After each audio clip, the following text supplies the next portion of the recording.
Let's move on to the next question. This one from Passive Meanness. What? Okay.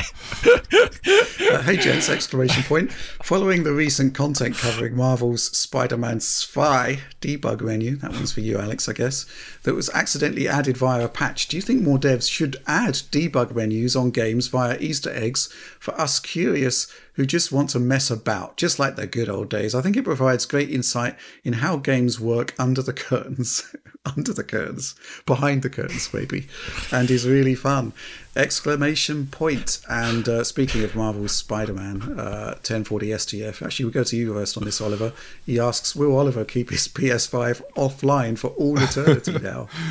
So I have, I have since reconnected my PS5 to the internet. There have been no issues with re-downloading the patch, and my belief is that as long as I launch the game and then immediately cancel the download or launch it offline, that I will not have to download that patch unless Sony does something on their end that is abnormal. Then I should have no issues, and I don't plan to update the game for a while. Maybe I'll run it on a PS5 Pro down the line or something. See how it works. Maybe you can copy it off sick. to external storage. Yeah. I'm also that might work. Going to try that. Yeah. So hopefully it'll be okay. But the question, do you think more games should have accessible debug menus? Just for the Easter egg value.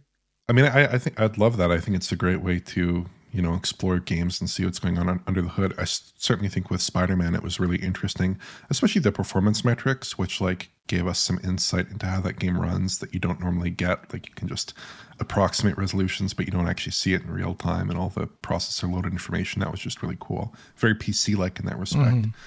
But obviously there's stuff they don't want you to see. I don't think they wanted you to see the unfinished content, the unfinished levels, clipping into buildings, going under the world.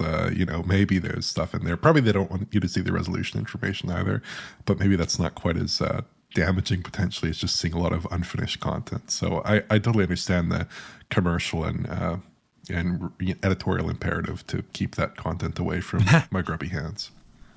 Yeah, I think ultimately it comes down again to the sort of stuff you could possibly expect to see modded into PC or these debug menus exposed via mods, but it's not something that a console experience, which is, as I've said, curated to a certain degree, it's not something that's typically shown, which made the Marvel Spider-Man patch all the more intriguing just because it was a novelty and you did get to see those metrics and those various modes and weird possibilities there.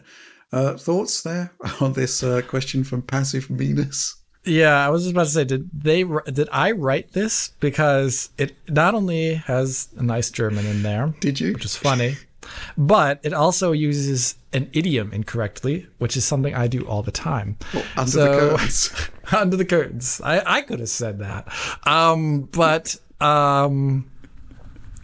Yes, I would always like to see this. I don't think it's something that would probably ever be a norm on consoles for the reasons Oliver said, but I think still some PC developers out there do these kind of things. For example, praise to id and any of their id Tech games for having the extended performance metrics, which do tell you when a CPU dropped frame occurs for the exact same thing. They also have a resolution monitor that tells you what resolution is being used currently if you have DRS on. They do these things and it's awesome. And I almost wish they enabled them the Xbox and PS5 builds, but that won't happen. But in the good old days, as Passive Meanness here says, yes, this was all stuff that if you shipped a PC game, it could be a launch parameter, it could be an in-game console setting that you just that was the really good stuff, and I do miss it.